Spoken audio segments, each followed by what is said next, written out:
which is really this time of the year. But just as an introduction, the second day of Nissan is the yard site, is the day of passing of the Rebbe Rashab.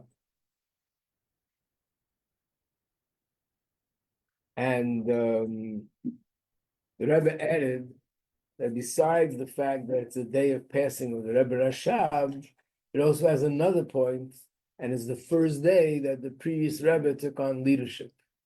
Beis Nissan, second day of Nissan. This year, the first day of Nissan is going to be Sunday, and the second day is going to be Monday, this coming Monday. So that's what the Sikh is going to be talking about. And remember, I said to you that this is considered one of the Rebbe's innovative insights. Normally, in previous generations, whenever there was a day of passing of the Alter Rebbe, the Mittel Rebbe, Tzemach Tzedek, that's what they focused on, is the day of passing of the Alter Rebbe, day of passing of the Mittel Rebbe, day of passing of the Tzemach Tzedek. When the Rebbe became Rebbe, and this day came up, Beis Nissan, the day of passing of the Rebbe Rashab, the Rebbe added this new insight, and that is, yes, it's the day of passing of the Rebbe Rashab, but it's also the day where the Frierdiker Rebbe began his leadership. And that's sort of a positive thing. In fact, the Rebbe added, so which of the two things should be our main focus? Should be the passing of the Rebbe Rashab? You have to think about both. But which should be the main focus? The passing of the Rebbe Rashab, or the fact that it's the beginning of the leadership of the Rebbe of our generation? The beginning of the leadership. Right. So obviously, you know the answer. But I would have thought, no, the main thing is that it's the passing of the Rebbe Rashab. And there's also, so first of all, in general, we know whenever there's two sides to a coin, one is a positive and one is something sad, the Rebbe will always say to focus on the positive. The second point is, but this is the Rebbe's point. The Rebbe's point is that the Rebbe Rashab is the Rebbe of a previous generation. The Frierdiker Rebbe is the Rebbe of our generation. So our main focus should be on that which relates to the Rebbe of our generation. That's how the Rebbe explained it. So let's look at it. Now, another introduction. If you look at the date, this was second day of Nissan, Tufshin Memches, 1988. 1988, that's the year that the Rebbetzin, who we just celebrated her birthday yesterday, but that was the year that she passed. She passed away on 22nd day of Shvat, 1988. So when is this? This is approximately a little bit over a month later. Something very unusual, unexpected happened, and that is the day of the funeral was on a Wednesday, and they came back from the funeral. The Rebbe said a short sikha. No one expected that the Rebbe would be speaking. And the short sikha was connected to these words. If you look at the second line, it says in the quote, Hachai yitin alibay. Those that live should take to heart. What is that? It's a pasuk in Koheles. And the Rambam writes that all the customs and the things that are done when, God forbid, a person passes away, it revolves around this verse. In other words, it's made that the people who are alive and thank God healthy and alive and survive, they should take to heart, which means look into the life of that person, what's really valuable in life, what's not important in life, and we can learn from it. So that entire year, from that point on and after, the entire year, the Rebbe, every time he was spoken a sikha and said, so what's the practical lesson we can learn from this? Instead of saying, what's the practical lesson, he would say, what's the chai yitin aliber? And there's another reason why the Rebbe emphasized it. Ha-chai is actually the name of the Rebbetzin. Hey, ches, yud are the letters chaya. Ches, yud, hey. Just rearranged. So now it goes like this. In connection to what's been spoken about in the past, it's understood that every date that something specific happened. So you know the way I do it. We're not going to read the Hebrew. I'm going to read the English, but follow the Hebrew text. Hope that's okay. And the reason is we're just going to save more time that way. Every date that something special happened in a person's life, when that date comes around again the following year, the anniversary of that date, it should bring, person should add in Chaim, in life. And they spoke about this on the birthday of the Rebbetzin, and the same thing about a birthday in general, that every person on the day of their birthday, they should think about it, and it should add more life. Or the same as with a wedding anniversary. These are all things that you don't find it in the Shulchan Aruch, that we should celebrate birthdays, celebrating wedding anniversaries. People look at this, and this is secular. People do this because they're American, because they're French, or they're British, or they're whatever. It's not a Torah thing. But the Rebbe explained how it is a Torah thing, that when the date comes around, we should celebrate. And of course, connected with Torah and mitzvahs. There's a rabbi called Rabbi Gasinski. He actually taught here sometime. So he told me that his father went into Chiddush to the Rebbe, and he asked the Rebbe a question, and then the Rebbe said, and what else? I'm talking about something that happened in the 1950s. What else? So he said, I don't have anything else. The Rebbe said, what else? Nothing else? No. He knew the Rebbe basically wanting to ask something, to say something. The Rebbe said it 3 times. And then he thought, I don't know, maybe he said, and today's my wedding anniversary. So, like I have to remind you. And basically, he asked one time to ask for a bracha for the wedding anniversary. So if it's a special day in my life, when that day comes around, every year on the same date, it's a special time. If this is something which applies to the life of every individual, how much more so to the life of a nasi, of a leader of the Jewish people? Because hanasi hu hakol. It says in Rashi and Chumash that the leader includes and encompasses the entire nation. How much more so that special days in the life of a leader should add more life. Achai yitin alibay. Meaning it adds more life to the nasi himself. And even though they are already tzaddikim and their life is already complete, but we know that when it comes to completion, there's no end because Hashem is infinite. So no matter how much you achieve and how high you reach, you can always go more. And also in reference to their effect on Yidden, they are shepherds, so the effect of their sheep, meaning us Yidden, that surely it has to add life to us, more life in our service of Hashem. So this applies to the date of Beis Nissan. This is the date of the Istalkos, of the passing of the Rebbe Rashab, and it's also the day of the beginning of the leadership of the Frierdiker Rebbe, my father-in-law. This day, the second day of Nissan, is a Yom Yuchad, is a unique day in the life of the Nasi. And specifically, it's a unique day in his leadership because it's the beginning of his leadership. And we know that the beginnings include everything that follows. Like Rosh Hashanah includes all the days of the year. Rosh Chodesh, which will be this Sunday, includes all the days of the year. And the same with the birthday. If this is the first day of my 20th birthday, my 30th birthday, it includes all the days of this year. And the next year on the birthday is a new year for me personally.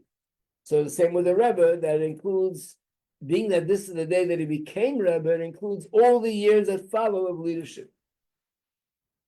Based on this, it's understood that when Nissan comes, when this day comes, the second day of Nissan, every single year, it adds something to the leadership of the Rebbe, which means as great as the Rebbe might be, and as great as his leadership might be, but nevertheless, every year something is added because now it's another year, a new year.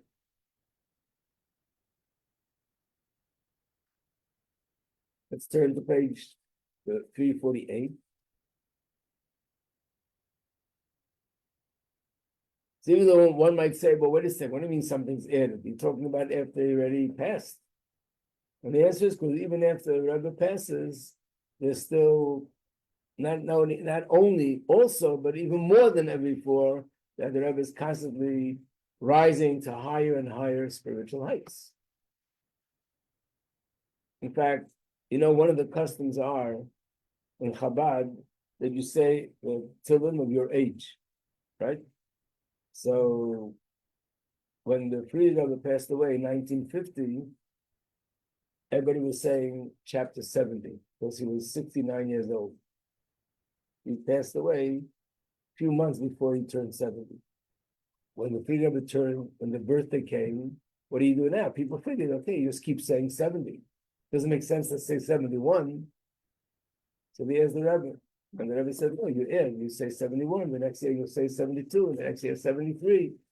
And he said that there's a Friedrich Rebbe writes that on a certain day, he had a vision where he saw his father, Rebbe Rashab, in Gan Eden, and it was his birthday, which is the 20th day of Cheshvan. And on the day of his birthday, he said a mimer on the chapter of Tehillim that corresponds to his age, which was 80, even though he passed away when he was 60. That means that there's constant growth and constant moving forward. So now the Rebbe says, what could this mean in terms of adding in life? So the Rebbe goes on to say the following. Regarding a Nasi and regarding a king, the Rambam writes, the king is laid kol kahal Yisrael. The king is the heart of the Jewish people. The Rambam, when he writes about the laws that pertain to a king, and about certain laws that a king has to be very careful with this, very careful with that, then he writes, and why is the Torah so focused on the kings, on these laws regarding the king? Because the king is like the heart of the nation. And we know the heart is one of the most vital organs in the body. And any little thing in the heart that's off, God forbid, will affect the health of the whole body. So the Rebbe says, let's think of the parallel, draw a parallel between a king and a heart. The heart is the place that the blood is found. Which blood? The blood Hamachayis Kol Haguf. This is the blood that gives life to the entire body. And being more specific, the word Melech, which means king, has three letters: Mem, Lamed, Chof. And these three letters represent three words. Mem stands for Moyach, which means the brain. Leiv, Lamed stands for Leiv, which is the heart. And the Chof stands for Kavod, which means the liver. And it says in the Zohar, that's a quote, number 15, brought down from the Zohar. Talas Shalitin Inun. There are three rulers in the body, three kings in the body. Which are the three kings? The brain, the heart, and the liver. Which means these are three vital organs in the body that we need in order to live. What is the difference between them? The difference is, Mayach is the Rosh, is the head. And that's, now the Rebbe says in Tanya, that's the place where the neshama is found primarily, it's made primarily in the brain. The soul is first in Shamayim. The body is a physical entity down here. So the soul has to come down and enter the body. When the soul enters the body, where does it go? The main place where it dwells is in the brain. And then from the brain, it spreads out to all the organs in the body. Just like you would say, in this building, there's electricity on all 4 floors. Nevertheless, the electricity doesn't come from the house, it comes from outside. But the wires from outside and the cables that carry electric energy doesn't go to every room upstairs, it goes to the basement. In the basement, there's a main place of where the electricity goes. And from there, it goes to all the electrical outlets in the whole building, which means that if I want to shut off the light in the whole building, I don't have to go to every room. If I shut down that main switch in the basement, everything shuts down. If I shut down the main source of water, I close it in the basement, there's no water in the whole building. Why?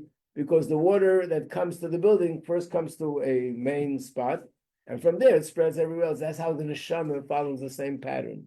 First it goes to the brain, and from the brain it becomes distributed to all the organs in the body. And every organ receives its vitality and receives its particular strength that it needs according to that organ, which means that the brain has the power to think, and the feet have the power to walk, and the hands have the power to do what they do. The mouth could speak, and the eyes could see, and the ears could hear. All of this is first contained in the brain, and from the brain, it gets distributed all over. And that's why the brain rules over all the organs of the body, because it's the source of them. So it rules. That's the brain. What's the kavod? What's the liver? Kulei dam koresh. The liver is all blood. but this is not the blood that's the source of blood that flows to the body. The heart, hu chayis haguf atzmi, that's what gives life to the physical body. Because in the heart, that's where you have the blood that gives life. And this blood circulates throughout the entire body. So the blood, which carries the soul energy, the vitality in it, goes from one organ to the other organ, and it goes through the entire body and goes back to the heart, and then goes back to the rest of the body, and that's how a person lives. So in a certain sense, I'm reading now from the second column on page 348. In a certain sense, the Ikar HaChayis, the main source of life and vitality to the organs in the body, it comes mainly from the heart. Because the heart contains that blood. In other words, it's in that sense, it's different than the brain. The brain is in the brain, and from the brain, it remotely affects all the organs in the body. But the blood in the heart is very different. The very same blood, physical blood that was just a minute ago or a second ago in the heart, now it's in the hands, and now it's in the legs, and now it's here and there, and it circulates, so it goes back to the heart again. So that very same blood that was in the brain, so that shows that the connection between the heart and the organs, in a way, is closer than the brain, and surely closer than the liver. Another thing, Chayis, life, is connected with movement. There's actually a famous quote, and he brings that quote down here in footnote 29. Kol chai misnaneya. If it's alive, then it moves. And I think that's pretty much, scientifically speaking also, when you see movement, that's a sign that there's life. So where do we see movement more than any other place in the body? In the heart. In the heart, there's the movement of tfika de liba, which is the heartbeat. And the blood is constantly moving, like we said before. It's circulating throughout the whole body. Chas v'shalom, it's not allowed to stop. That's God forbid an illness. So the blood is moving for 70, 80, 120 years. By the way, the Rebbe once said that even scientists are sort of baffled by this. And I think, if I remember correctly, I once heard this from the Rebbe, that there's nothing in the world that's constantly in movement. There's movement, and then there's a time where it's stationary.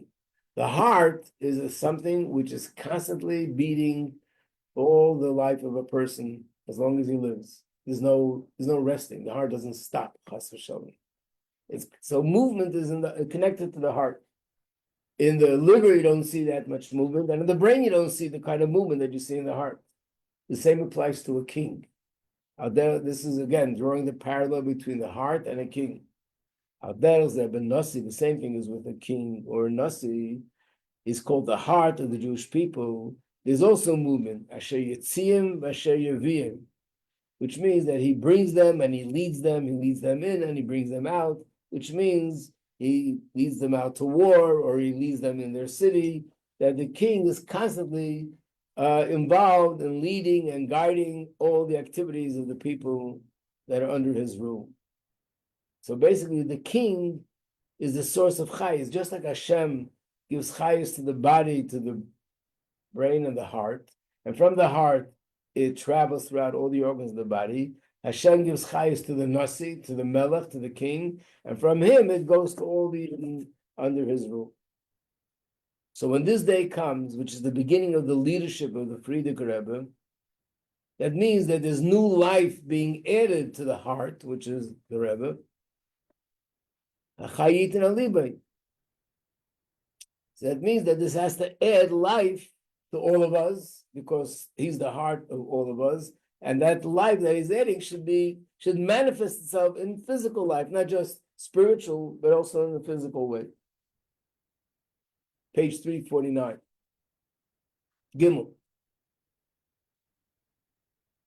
This point that there should be additional life is emphasized mainly this year of Beis Nissan. What was so unique about that year, 1988? The Rebbe says it's 68 years since the leadership of the Frierdiker Rebbe began. So what's so significant about 68? The gematria of the word life is 68. Chaim is 68. So in addition to the fact that in general, the heart is a source of life, and therefore when this day comes around, the beginning of his leadership, there should be more life. How much more so in a year that year is unique in the sense that it's Gematria Chaim. And we know that even though Gematria means numbers, but in reality, these are not just numbers. It has significance. That means that there's something more about the life of the Nasi this year more than any other year before, something new. Then Rabbi adds something more detailed. We can add this based on the kind of learning, the manner of Torah study of my father. This word Adoni Avi Meir Rabbi means my father. The Rebbe's father, Rabbi Yitzchak, was very much into gematria and showing how the letters, carry them different messages and so on. The things in the Levi Yitzchak's writings, something which anybody looks at it is amazed how a person could sort of follow all those numbers and all those calculations without a computer. But I think they're really amazing. So the Rebbe says, based on that style of learning and that manner of learning, we can add another thing. The number 68 that comes out of the word Chaim is spelled, there's a Ches, and there's two Yud. And then there's 48. This corresponds to the different eras in the 68 years of the Frierdiker Rebbe's leadership. So again, his leadership began in 1920, and from 1920 to 1988 is 68 years. But these 68 years can be divided into three parts: 10, 10, and 48.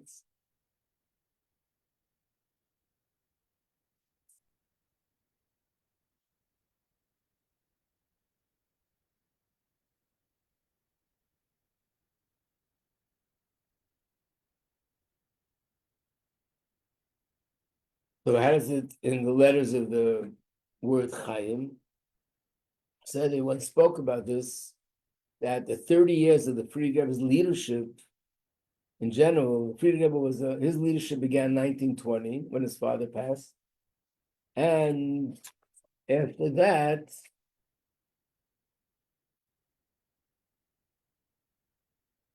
Frierdiker Rebbe was leading for 30 years. He was a Rebbe for 30 years. So these 30 years are divided into three groups, three eras, each one of 10 years. The first 10 years, the Frierdiker Rebbe was mainly in Russia, fighting the communists and having the serious nefesh. That's when he was arrested and doing all the underground work, which also continued later, but that was the first 10 years mainly.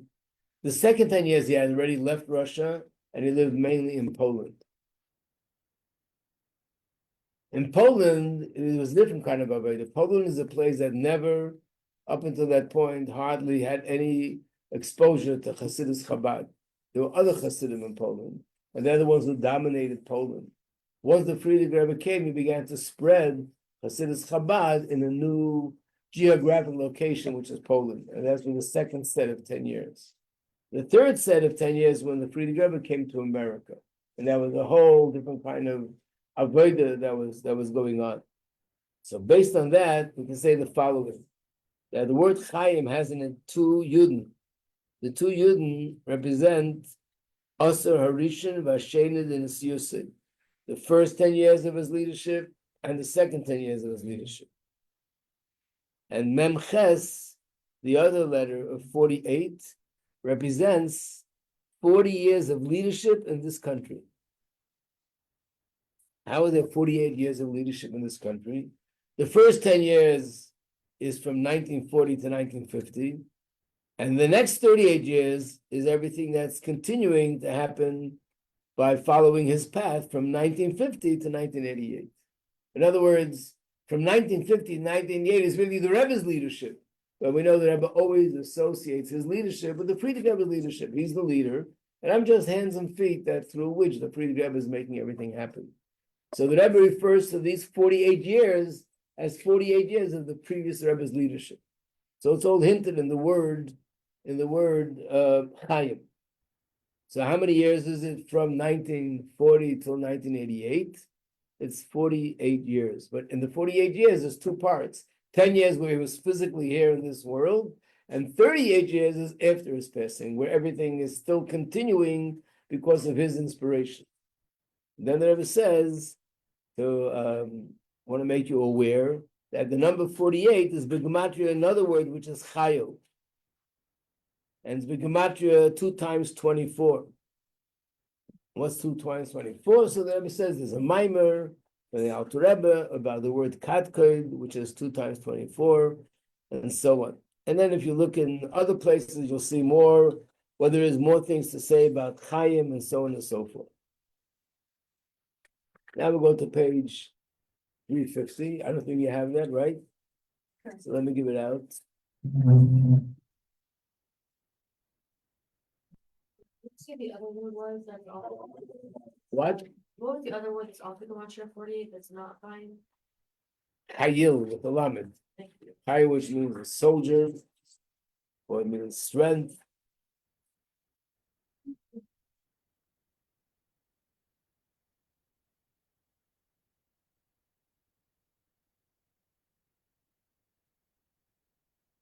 So this is just reference. Everybody says, look in those places and you'll see so much more about the word Chaim, about the word Chayil, and so on and so forth. So, I mean, to summarize, what the Rebbe is saying is this year is unique because it's 68 years. I do want to explain these words. So what if it's 68 years? I mean, so it is 68 years. So it's based, if you have knowledge of Chassidus, it just falls right into place. And that is that Chassidus explains that when a certain amount of years go by, it's not just numbers. For example, the Yidden were in the desert for 40 years. It's not just, it happened to be 40 years. It means there's something spiritual that needed to be accomplished. And therefore, that whatever it is, if you learn the Maimarim and what it explains it, whatever it is connected to the number 40. They had to be in the desert for 40 years. That was the process that it took for something spiritual to be completed. Once it was completed, they're now ready to go into Eretz Yisrael. Hashem gave the Torah in how many days to Moshe Rabbeinu? Also 40 days. Why 40 days? The same thing. Didn't Hashem do it in one day? It's Hashem. I mean, if you want to say because the Torah is infinite, 40 days is not enough either. The answer is, again, giving the Torah was connected to something spiritual, which is connected to the number 40. And therefore, it had to go through a process of 40 days. It's like a baby goes through 9 months until it's fully developed. There's something here spiritual that needed to be developed in 40 days. How many days did it rain when there was a mabul? 40 days again. And over there also said it's like a mikveh, which is 40 sa. So the numbers in Torah are very significant. Why did it take 49 days from when they went out of Egypt until they got the Torah? So we know that it has to do with the fact that there were 7 weeks, which are 7 spheres. Each one contains the other 7. 7 times 7 is 49, which means there's something spiritual which adds up to the number 49 or the number 50. So therefore, they had to go through that process. And every day was a day that helped them advance in that processing. And by the end, there was 50 perfect days. And on the 50th day, they received the Torah. So therefore, this applies to everything. And the Rebbe is saying, if 68 years passed, that also means that there's something spiritual about the number 68. And every year that passed, altogether, it completed a certain process that now, the Rebbe always explains how, Chassidus explains how every year that goes by, we're moving forward. You know, we know there are a lot of ups and downs, but all in all, we're moving forward closer to Geula. And every time there's a certain amount of years go by, there's something spiritual behind that, that something is being completed, something is being perfected. And what is it? One of the things is connected to Chaim. So now the Rebbe continues to go on. David, there's something to add regarding all this that was just said, and even deeper. And that is by giving this first introduction. Let us preface by saying the following. The relationship between a king And the nation is twofold, and it goes in two directions. It's a two-way road. The way we connect to him and the way he connects to us. What is it? Mechad Gisa, on one hand, a king is exalted. And a king is someone who is way above the nation. Like it says in Tanakh, in reference to King Shaul, Mishichmai umayla gavaya mikalam. From his shoulders and up, he was higher than everybody else. And basically, that's describing him physically. He was very tall, and his shoulder was higher than other people's heads. That's how tall he was. I don't know if it means he was 7 feet tall or more, but he was very tall. Chassidus explains that it means he was tall spiritually. And we learned about this in a Maimer also, that he was someone that his, his midas were even higher than other people's intellect. But basically a king is number one, higher, and we have to look at him in that exalted way. That's why you have to respect a king. You're not allowed to do things or say things in the presence of a king that have to stand at a certain distance in awe of his greatness. And it says that he's above the nation. Am Meloshin Aimamus. The word Aimamus in Hebrew means Dvarim, Nifradim, Vizarim, Urachikim, and Mailas HaMelech. Means things that are far from the king. We are far from the king. We're separate from the king. And yet we feel, and that's why we feel this awe to the king who's so much higher and greater than us. So this is emphasized in the mitzvah to have fear and awe and bittul to a king. Like it says in Chumash, Saim Tasim Alecha Melech, you should put a king upon yourself. What does that mean? Shetei Emasei Alecha, that your awe of the awe of the king should be upon you. Person should feel awe towards the king.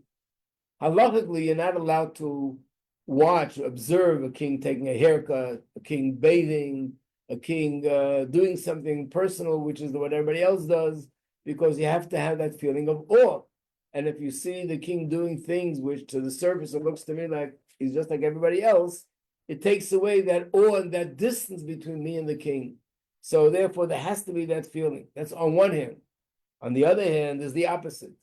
Tachlis Akiruv. The king is very close to the people to the extent that the king is called the heart of the people. And there's nothing closer than the closeness of the heart to all the organs of the body. Like we said before, that the blood that's in the heart, that very same blood that moments ago was moving around in the heart, is now moving around to all the organs of the body, which means it's not like the brain that's affecting the rest of the body by remote control. And it's not like the blood that's in the liver that's altogether not really circulating the body. It's the blood of the heart, and the blood of the heart, that's the blood that goes from one organ to the next, till it goes back to the heart, which means the closeness between the heart and the organs in the body are much more than the brain and the liver. Spiritually means the closeness of a king to the people is like the closeness of a heart. So he's very close to the people. So these are the two things which on the surface seems to be going in opposite directions. On one hand, we emphasize how the king is so distant from the people. He's so much greater than them intellectually, emotionally, and at every level, he stands out, he's exalted, and that's why he's chosen as the king. On the other hand, there's nothing closer than the closeness of a king and the people because he gives them life. He's the source of our vitality.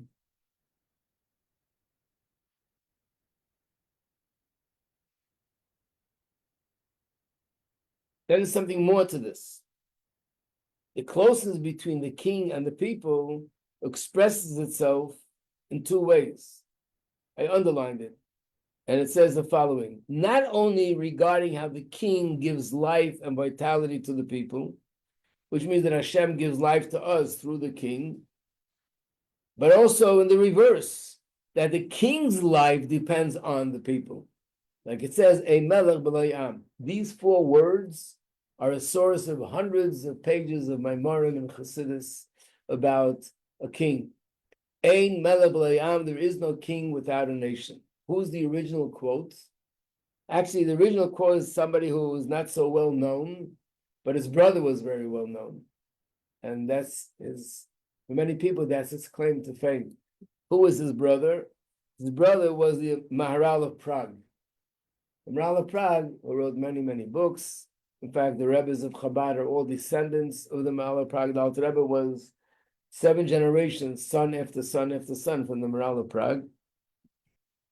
And this was his brother, wrote a book called Sefer HaChaim. And over there, he brings this quote, and it's brought in Tanya, and it's elaborated on in many Maimarim. There can't be a king without a nation. Sounds like, okay, what's the big deal? Which means, now the Rebbe says, no, it is a big deal. It explains something about kingdom. That dafka when there's a nation, and the word am, again, in Hebrew means a nation, but oimimus, which is the same root word, has the connotation of something which is separate, distant. And the Alter Rebbe says in Tanya as follows: if a king would have 1,000 children, and they would all accept that upon himself as their king, that wouldn't be true kingdom. Why? Because children are an extension of their parents. They're one. And therefore, that can be true kingdom. True kingdom come about, and there are people that are separate from the king, and they're distant from the king, and they accept the kingdom. And that's the way the power of kingdom and royalty can be brought out in a king. This idea needs to be elaborated on a lot because it's a very deep subject. But the general idea is that the power of kingdom, the power to be a king and to rule over a nation. Let's remember that unfortunately, most kings that we know of in general, and even many Jewish kings, became corrupt because power corrupts. But true kingdom, genuine kingdom, which is the way it was with Shlomo Melech and David HaMelech and Moshe Rabbeinu, and the way it will be Mashiach, is all the advantages without any disadvantages. This is a person who is someone who is like a shepherd to the people, someone who inspires the people, someone who coordinates the whole nation and sees to that everything is running in a coordinated fashion and in a positive way, and is able to create the entity which is the nation. So it says that the power of kingdom, to be able to accomplish that, is something very, very deep in the soul of the king. And it's so deep that it's very difficult for the king himself to bring that out, even if he has that talent, even if he has that faculty, but he can't bring it out because it's rooted in a very deep place in the neshama. But when there are people, the nation, who come to him and they say that we want you to be our king, and we want to submit ourselves to your sovereignty, and we want to do with love and joy the things that you tell us to do, that's what is instrumental in bringing out the power of kingdom in the king.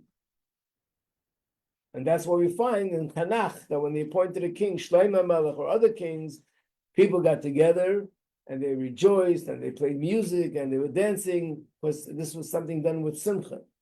Versus dictatorship. A dictator is also a ruler. He rules an entire country, but it's not kingdom. It's not kingdom because it's not done out of love, and there's no real relationship here. It's just somebody who's using brutal force to force other people to do what he wants. And if they don't, they get killed, they get sent to jail. That's not kingdom. That's just a bully. But a bully on a very large scale. There's a bully in a classroom, there's a bully at work, there's a bully in the political scene, and here's a bully on a very large scale. He's the king. He's the biggest bully of all the bullies, and he bullies around everybody else. That's not kingdom. Kingdom is something very beautiful, where there's a relationship between the king and the people, that he loves them and he looks out for their benefit more than anything else. They love him and they want to do what he wants.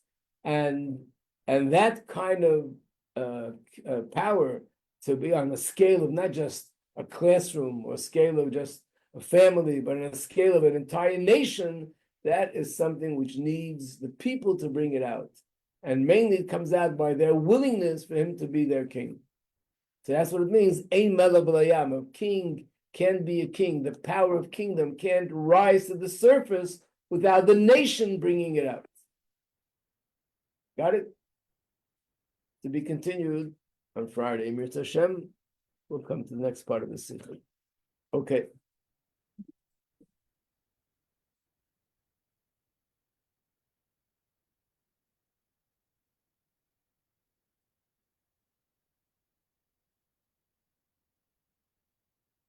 Yeah.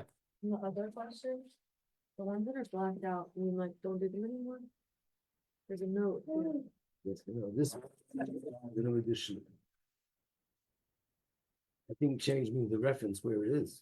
Okay, Doesn't I'll mean- look in the book. Take a look in the book. I think that's what it means. Thank you. I'm really trying to report the page on cat food. I know it's not your specialty, but What's wrong? so I'm not sure if this is reliable source. It gives a list of the food, but I'm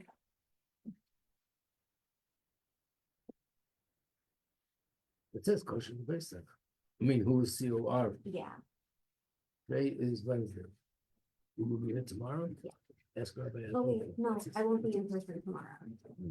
I could ask him. Please. Okay, let me. Okay, and we'll send you the- Have I given? I should have. I don't know when. Are we meeting now, Shira? Did you ask me for a meeting for now? Was it you? Yeah. Yeah? 10 o'clock? If you're done, then. Okay, so after Shira, I'm meeting with someone. At 11, I'm meeting with someone. So, let me figure out, and I'll send you a message.